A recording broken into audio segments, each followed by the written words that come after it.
Today we're going to be making this really cute Christmas stocking ornament. And just because it's small and cute does not mean it's not functional. I am able to get a gift card and a candy cane into this stocking. These would make a perfect teacher's gift or an excellent hiding spot for Santa to hide chocolate on your tree. Anywho, as a side note, it is helpful to have a crochet hook or a latch hook for this project. Today I'll be using my latch hook. However, you can get by without having either of these items. Alrighty, so let's get started. Find the center of 4 of your 70-inch cords by folding it in half. Once you find the center, tack it down onto your board. And what we're going to be doing is tying 5 square knots. We're going to be working from the bottom up. I tied an overhand knot just to help me tack it down onto the board, but this is a temporary knot. Okay, so let's get going and tie those 5 square knots. I'd like to point out that this is a beginner-friendly pattern, but it does have several steps. You will be required to know your basic knots. However, I do have a knot tutorial playlist. I'll leave the link in the cards above. And at any point of this video, if I'm going too fast for you, you can always adjust the speed of this video by tapping the 3 dots on the top right corner. Okay, so I'm gonna fast forward and motor on ahead and tie these 5 square knots. Okay, so once you have your 5 square knots, here comes the tricky part where we're going to use our latch hook. In between each of our square knots, we're going to attach one of our 70-inch strands of cord. Okay, so hook your latch hook right on that bar there that joins our left-facing square knot. And you're going to slide your latch hook right in between there. Put your cord around the hook. And then we're just going to slide it in through that loop of the bar there. The latch hook really does make this really easy to do. However, you can accomplish this with a crochet hook. So once you have your cord through, you're going to find both of the ends, and then you're going to gather them together, and then you're going to pull them straight so that they're centered. This is important because you want all your cords evenly dispersed. Okay, so I'm going to demonstrate this again. You're going to put your latch hook right through the center of 2 of your square knots. You're going to wrap your cord around your latch hook and pull it through. So just because I can, I'm going to demonstrate with a crochet hook. I'm using a 5mm. So put it right through 2 of your square knots, wrap your cord around your crochet hook, and then pull it right through. So the crochet hook does help, but it is slightly more of a struggle than the latch hook. Alrighty, so I flip my work around and I'm going to do the exact same thing to the opposite side. However, this time the bar is right at the bottom here. So again, I'm going to insert my latch hook right in between these 2 square knots. And I'm going to make sure that it goes right through this joining bar.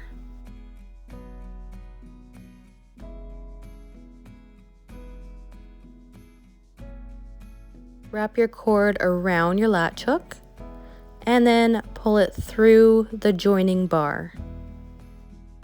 Okay, so I'm going to complete this side, and you should have attached 4 cords on each side, so a total of 8 cords, plus your 4 original cords that you used to tie your square knots. Speaking of which, I'm going to split our first 4 original cords, and I'm going to tie a square knot with the 2 cords that we used to pull through on the side. So using our original cords and the cords that we attached, we're going to tie 3 square knots on each side of our project.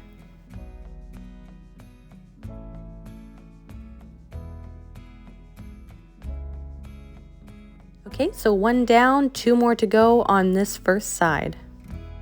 So grabbing the 4 center cords, we're going to tie another square knot. This pattern was actually requested by one of the Facebook group members in Macrame for Beginners, which is an excellent group of upcoming artists. I'll leave a link in the description box for the group, as well as my own personal Facebook group as well. It's free to join and it's an awesome community of people. Okay, so carrying on, I'm going to tie the very last square knot using our original 4 cords and as well as the 2 that we attached.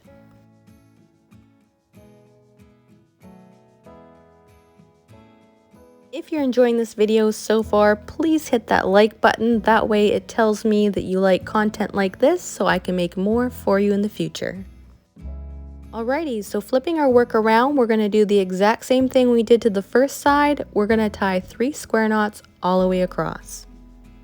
And for the sake of boring you with repetition, I'm going to fast forward right through these square knots.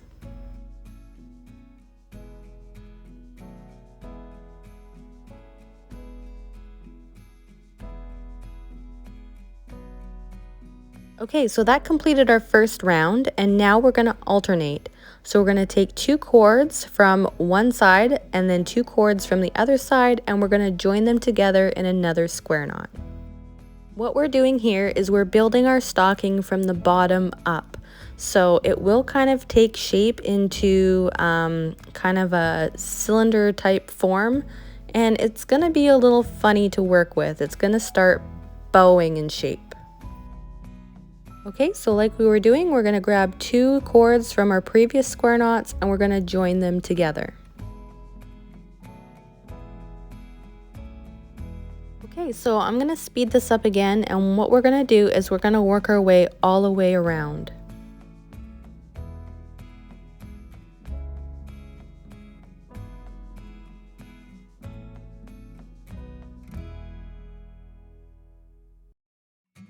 Okay, so for this row, we're going to do the same thing. We're going to alternate our square knots by taking 2 cords from each of our previous knots and continue all the way around.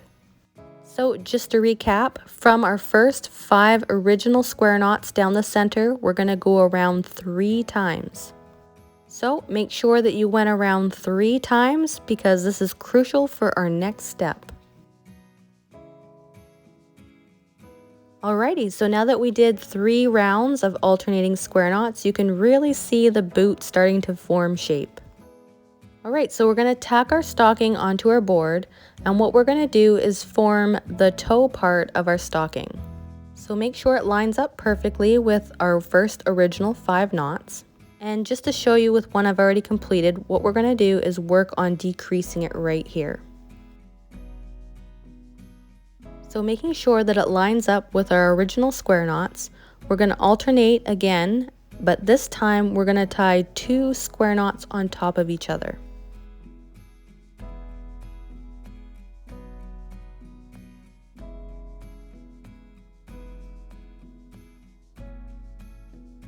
So here's our first one, and then we're going to tie our second one right on top of this one. By tying 2 square knots on top of each other, it really helps eliminate any gaps. And you're going to see why this is important in just a bit. Okay, so now that you have your 2, we're going to tie an over knot with the remaining of our strands.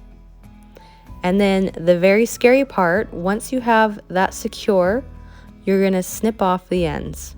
What? I know that's crazy, but make sure you reserve those strands that we snipped off. We're going to need those later. Then you're going to take your overhand knot and you're going to stuff it right inside the tip of your little boot. Can you hear my Canadian accent when I say boot?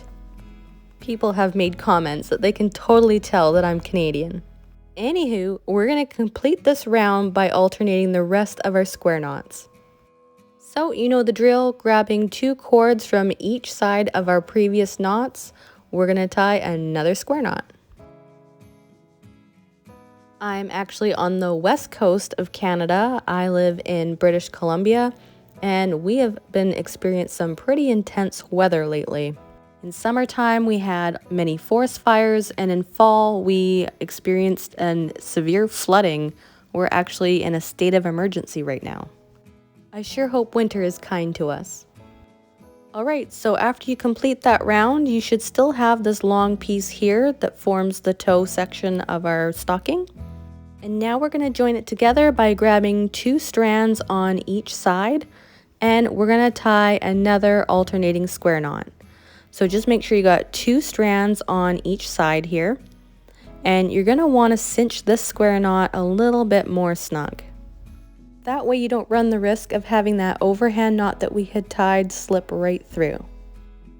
And as you can see when I'm pulling, this is why we needed 2 square knots, because otherwise you'd see a little bit of a gap here if we didn't.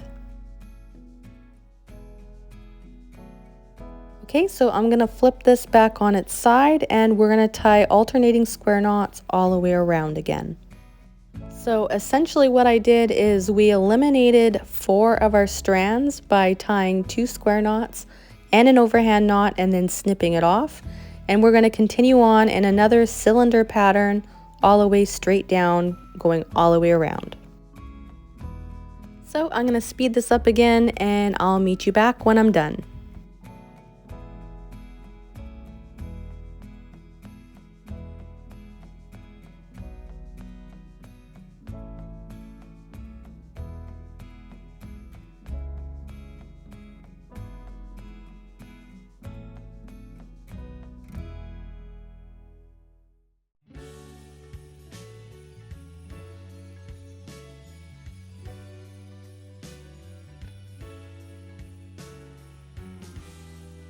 Alright, so when you're done, it should look something like this. What we did is we went around 5 more times right after we decreased. And just to show you, we went right where we decreased. You have 3 square knots. 1, 2, 3. And then on the other side, right from where our baseline is, we have 4 square knots. 1, 2, 3, 4.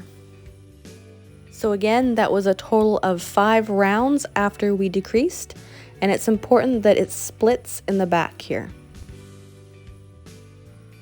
Okay, so I'm gonna pin this down and we're gonna take our 40-inch strand and we're gonna tie overhand knots on each end of our 40-inch strand of cord. This is helpful so that it doesn't get lost in the mix of your fringe. And make sure you have about a 10-inch tail right from the start of where we're gonna tie our next knots. So we're gonna start right in the back of our stocking, right where it splits in two. And you wanna make sure you have that divided right in half. So starting on our first side here, using our fringe, we're gonna tie double half hitch knots. And we're gonna go all the way around. And again, it's really important to start right where our side splits. Alrighty, so I'll demonstrate in real time one more double half hitch knot, and then I'm gonna speed it up and meet you all the way around to the very back.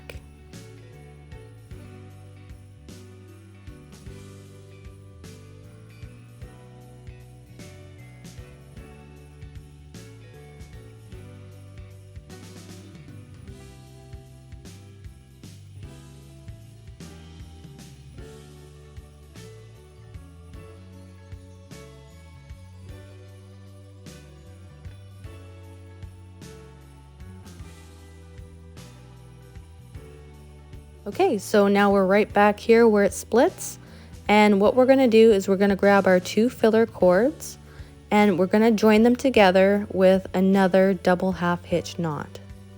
And it doesn't really matter which filler cord you use as your secondary filler cord, we're just kind of closing the gap. Once you have that tied together, you should have a big enough stocking where you can slip a gift card and a candy cane right in the middle. If that's your intention, right now is a good time to double check to see if it fits. If it doesn't, you can always loosen your double half hitch knots just a tiny bit. And if you're good to go, tie your filler cords together with an overhand knot and snip off the excess. This is going to be the hanger that hangs our stocking. But we're not done here. I'm gonna stuff our hanger in the center so that it's out of the way. And then just like we did before, we're gonna tie overhand knots on opposite side of our strand of red cord. And instead of starting at the back, we're gonna skip the first 4 cords here. I want my red filler cords to start and end right in the center on the side. Make sure you have about 10 inches of excess tail end. And just like we did last time, we're gonna tie double half hitch knots all the way around. However, there's gonna be a little bit of a gap right at the back, and I'll show you what to do to correct that. So in regular Sheena fashion, I'm gonna speed this up and I'm gonna meet you right at the very back of this project. So we're gonna go all the way around and I'll meet you right back here. Alright, so to recap, we skipped the first 4 cords and we went all the way around to the back. With a scrap piece of cord, we're going to tie a reverse lark's head knot right onto our red filler cord. Because we used our filler cords in our previous row, it caused a bit of a gap in the back. So this is why we have to tie 2 to 3 reverse lark's head knots right in the back onto our red cord. Depending on your tension, you're going to need 2 to 3 reverse lark's head knots to fill our gap. I thought this was a really clever way to hide the disconnect in our fringe. Okay, so make sure your hanger cord is still out of the way, and we're going to tie our last 4 double half hitch knots.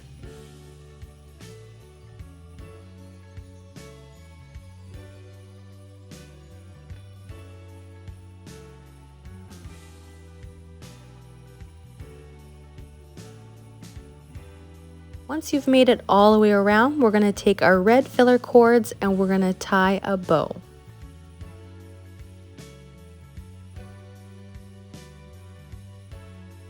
Next, trim all your excess fringe. I left it about 1 inch in length long, and we're going to trim all the way around.